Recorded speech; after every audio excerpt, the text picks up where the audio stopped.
నా పేరు Kusuma. Welcome back to my channel world of Kusuma. మీకు ఆల్రెడీ తమిళ చూసి అర్థమైంటుంది అనుకుంటున్నాను. Yes, we are coming to India. 1 year తర్వాత వస్తున్నాము అందరూ, నేను, పవన్ అండ్ పాప. అండ్ ఈ వీడియోలో మేము మా ఫ్యామిలీకి ఏం షాపింగ్ చేసాము అండ్ ఆల్సో జర్నీ ఎలా జరిగింది స్వీడన్ టు ఇండియా అనేది మీరు చూడబోతారనమాట. సో కమింగ్ టు ఈ హ్యాండ్ బ్యాగ్ గురించి చెప్తాను. ఫస్ట్ ఇది వచ్చేసి హేమ తీసుకున్నాము. హేమ వచ్చేసి పవన్ వాళ్ళ తమ్ముడి వైఫ్. తనకి రీసెంట్గా పాప పుట్టింది. సో తన బేబీ ఎసెన్షియల్స్ అన్నీ దీంట్లో సరిపోతాయి అండ్ ఇది పర్ఫెక్ట్ సైజ్ అనేసి ఈ బ్యాగ్ తీసుకున్నాం అనమాట. అండ్ కలర్ కూడా చాలా బాగుంది, అందుకనేసి నేను చూస్ చేసుకున్నాను. అండ్ ఈ బ్యాగ్ ఇది మా అక్కకి, అంటే మా నాన్న వాళ్ళ అక్క కూతురు అవుతుంది, కానీ నేను అక్క అంటాను, వరుసలు నాకు ఎగ్జాక్ట్గా తెలియదు. ఇది 4th time వెళ్ళడం, కానీ ఇప్పటి వరకు నేను అక్క వాళ్ళకి ఏం తీసుకెళ్ళలేదు, ఎందుకో ఈసారి తీసుకెళ్దాము అని అనిపించింది అనమాట. సో తీసుకున్నాను. ఇది వచ్చేసి ఒక అక్కకి, ఇది వచ్చేసి ఇంకొక అక్కకి. ఇద్దరు ఓన్ సిస్టర్స్ కాబట్టి సేమ్ డిజైన్లో డిఫరెంట్ కలర్ తీసుకున్నాను. ఇది ఒక్కకి, ఇది ఒక అక్కకి. ఒక అక్కకి పాప ఉంది, సో అందుకనేసి నేను ఈ సైజ్ బ్యాగ్ తీసుకున్నాను అనమాట, like tote bag size, so that తనకి కూడా థింగ్స్ అన్నీ పడతాయి అనేసి. అండ్ ఇంకొక అక్క ఏమంటే తనకి ట్రావెల్ చేస్తూ ఉంటుంది ఆఫీస్ పర్పస్ పైన, అదర్ స్టేట్స్కి అండ్ ఆల్సో అదర్ కంట్రీస్కి, బ్యాంకాక్, సింగపూర్ అలా ట్రావెల్ చేస్తుంటుంది. తనకి ట్యాబ్ అండ్ ఆఫీస్ థింగ్స్ పెట్టుకునేకి బాగుంటుంది అనేసి ఇది పర్ఫెక్ట్ సైజ్ అనేసి తీసుకున్నాను అనమాట. అండ్ పవన్ వాళ్ళ సైడ్ అండ్ మా సైడ్ పిల్లలు ఉన్నారనమాట, సో వాళ్ళ కోసం చిన్న చిన్న హ్యాండ్ బ్యాగ్స్ తీసుకున్నాను. ఇట్స్ నాట్ అబౌట్ కాస్ట్ అనమాట, లైక్ పిల్లలు లైక్ చాలా హ్యాపీగా ఫీల్ అవుతారు. అది చిన్న థింగ్ అయినా, ఈవెన్ పిల్లలనే కాదు ఎవరైనా అదే అంటే ఎంత కాస్ట్ పెట్టారో అని చూడరు, లైక్ గుర్తు పెట్టుకొని తెస్తారు కదా, సో అదే ఒక బిగ్ థింగ్ అనమాట. సో అలా పిల్లలందరి కోసం చిన్న చిన్నవి క్యూట్గా తీసుకున్నాము బ్యాగ్స్. ఇది ఒకటి, ఇది ఒకటి, అండ్ ఇది కూడా, ఇది పవన్ వాళ్ళ మామ కూతురికి లోచనకి. ఇది కూడా కలర్ బాగుంది. అండ్ ఇది హేమ ఉంది కదా మా చెల్లెలు, తన పాపకి అనమాట. లైక్ ఊరికే చిన్నగా బాగుంటాయి క్యూట్గా అనేసి తీసుకున్నాము. అండ్ బట్టలు తీసుకున్నాము. అలాగే ఇంత 3 months బేబీ నుంచి ఇప్పుడు 3 yearsకి వచ్చిందంటే అసలు నమ్మలేకపోతున్నాము. లైక్ ఈ సైజ్ బట్టల నుంచి ఇప్పుడు లరియాని చూస్తే మా కళ్ళ ముందరే అంత తొందరగా పెద్దదైపోయింది అనిపిస్తుంది. ఇప్పుడు ఈ బట్టలు తీసుకుంటా అంటే నాకు అప్పుడు ప్రెగ్నెన్సీ టైంలో బట్టలు తీసుకునేది గుర్తొచ్చింది అనమాట. ఇదొకటి, పాప కాబట్టి ఫ్రాక్స్ బాగుంటాయి, ఫ్రాక్స్ తీసుకున్నాం. అండ్ ఇంకా తనకి ఫీడింగ్ లైక్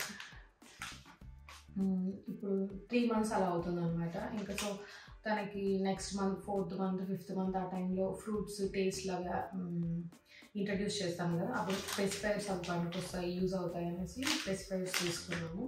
అండ్ ఆల్సో ఇది ఏమంటే లైక్ మీకు ఆల్రెడీ తెలిసే ఉంటుంది అనుకుంటున్నాను, ఇలా నార్మల్గా కొద్దిగా 9th month 10th month ఆ స్టేజ్కి వచ్చినప్పుడు వాళ్ళు నడవడం పాకడం స్టార్ట్ చేస్తారు కదా, సో అప్పుడు పడుతారు, లేస్తూ ఉంటారు, అలా పడుకున్న హెడ్కి ఇలా వేస్తారు.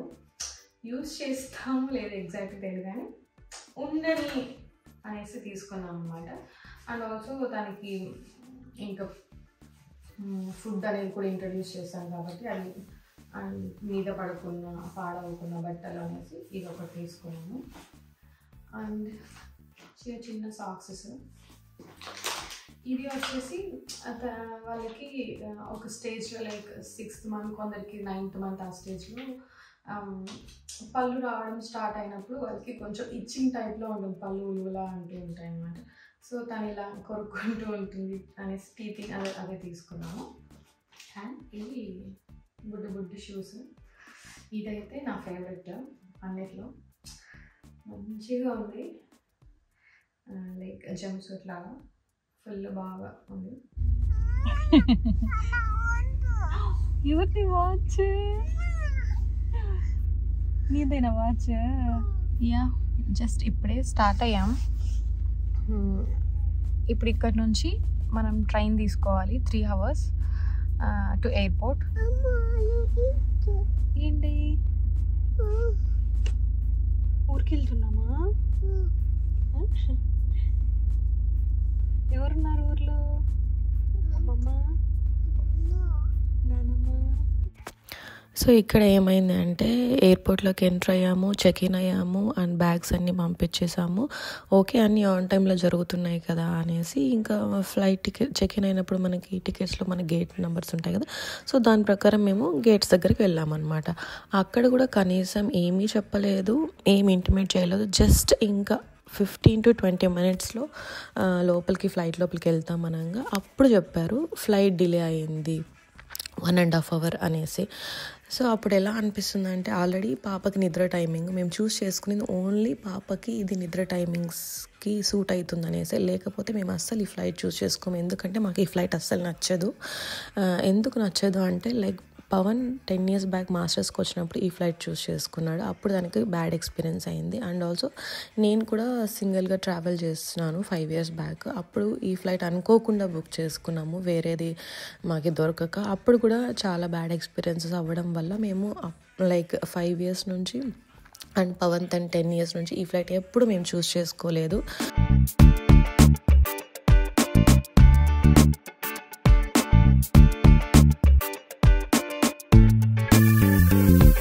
తినేయని అంతా. ఎవరు ఇప్పుడు ఎక్కడున్నాం మనం? ఎయిర్పోర్ట్లో.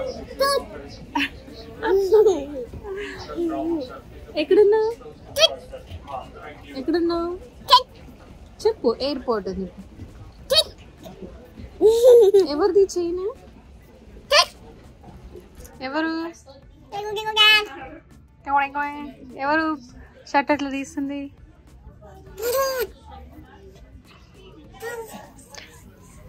అమ్మ బ్యాగ్ కదా అది, అమ్మ బ్యాగ్ కదా అది. అమ్మ బ్యాగ్ అట్లా చేయొచ్చునా? నో కదా. ఎవరు చాక్లెట్లు తీస్తున్నది? ఎందుకు ఈ ఫ్లైట్ చూస్ చేసుకోము అనేది కూడా చెప్తాను. వీళ్ళు ఎలా ఉంటుంది అంటే ఏం ఇంటిమేట్ చేయరు, ఫ్లైట్ డిలేస్ అయ్యేది లేకపోతే వేరే ఫ్లైట్కి చేంజ్ చేసేది కనీసం ఎక్కడ ఇంటిమేట్ చేయరు. అండ్ ఆల్సో వీళ్ళ ఫ్లైట్స్లో ఎలా ఉంటాయి అంటే స్క్రీన్ పనిచేస్తే ఛార్జింగ్ పోర్ట్స్ పనిచేయవు, ఛార్జింగ్ పోర్ట్స్ పనిచేస్తే స్క్రీన్స్ పనిచేయవు, రెండు పనిచేస్తే సీట్స్ పుష్ బ్యాక్ అయ్యేది పనిచేయవు. అండ్ ఆల్సో ఎలా ఉంటుంది అంటే వాళ్ళు సర్వ్ చేసే ప్లేట్స్ ఎలా ఉంటాయంటే నాట్ ఈవెన్ లైక్ ఈ కాలం మన ఇంట్లోకి వచ్చే పని వాళ్ళైనా లేకపోతే బయట తినే వాళ్ళు కూడా కనీసం అలాంటి ప్లేట్స్ యూజ్ చేయరు, అలా గలీజ్ ప్లేట్స్ యూజ్ చేస్తూ ఉంటారు. ఎందుకు మళ్ళీ ఫ్లైట్స్ ఛార్జెస్ ఏమైనా తక్కువ ఉంటాయా అంటే అలా కూడా ఉండవు. పక్క ఫ్లైట్స్ ఛార్జెస్ ఎలా ఉంటాయో వీళ్ళ ఫ్లైట్ ఛార్జెస్ కూడా సేమ్ అంతే ఉంటాయి. మేబీ ఇండియన్ రూపీస్లో 2000 or 3000 తక్కువ ఉండొచ్చేమో, అంతకుమించి ఏం తక్కువ ఉండదు. కానీ పక్క ఫ్లైట్స్తో పోలిస్తే కనీసం 30% కూడా వీళ్ళు ఫెసిలిటీస్ ప్రొవైడ్ చేయరు. సో అదొక బ్యాడ్ ఎక్స్పీరియన్స్. అండ్ ఆల్సో మనం అడిగామంటే ఓకే ఇలా పని చేయలేదు అలా పని చేయలేదు అంటే వాళ్ళు కనీసం మంచిగా కూడా రెస్పాండ్ అవ్వరు, ఏదో ఒక రీజన్ చెప్పేసి వెళ్ళిపోతారు. మళ్ళీ రిటర్న్ వచ్చి ఓకే మీకు ఆ ప్రాబ్లం సాల్వ్ అయిందా లేదా అనేది కూడా తెలుసుకోరు. సో ఇలా చాలా ఎక్స్పీరియన్సెస్ ఉన్నాయి. మీరు ఫ్లైట్ చూస్తేనే అర్థమవుతుంది ఏ ఫ్లైట్ చూస్ చేసుకున్నాము అనేసి. అందుకే నేను ఫ్లైట్ నేమ్ కూడా మెన్షన్ చేయలేదు, సో దట్ మేబీ కొందరికి ఆ ఫ్లైట్ నచ్చే వాళ్ళు కూడా ఉంటారు కదా. సో అందుకే నేను ఫ్లైట్ నేమ్ మెన్షన్ చేయలేదు. మాకైతే అస్సలు ఈ ఫ్లైట్ నచ్చదు, ఓన్లీ బికాజ్ ఆఫ్ లరియా కోసం ఈ ఫ్లైట్ తీసుకున్నాము. ఓకే నిద్ర టైమింగ్స్, తను ఫ్లైట్ ఎక్కగానే నిద్రపోతుంది అండ్ నిద్ర లేచే టైంకి ల్యాండ్ అవుతాము అనేసి. కానీ ఈసారి కూడా సేమ్ అలానే బ్యాడ్ ఎక్స్పీరియన్సెస్, ఫ్లైట్ డిలే అవ్వడం. మళ్ళీ మేము వేసుకోవాలా? వేసుకో.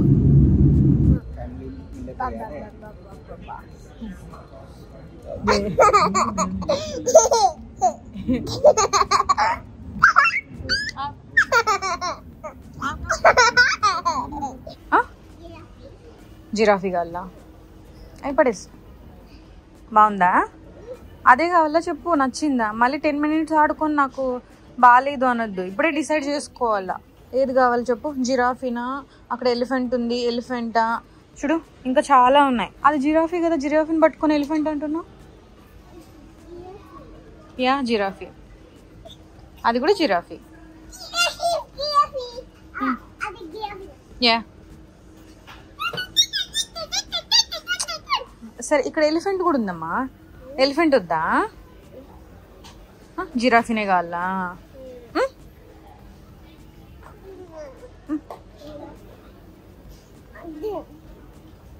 ఇదా? ఇదా? ఇక్కడ చూడు, ఇక్కడ ఇదా? ఆ కలర్ ఏమన్నా బాగుందా చిన్న బిడ్డ? Good girl.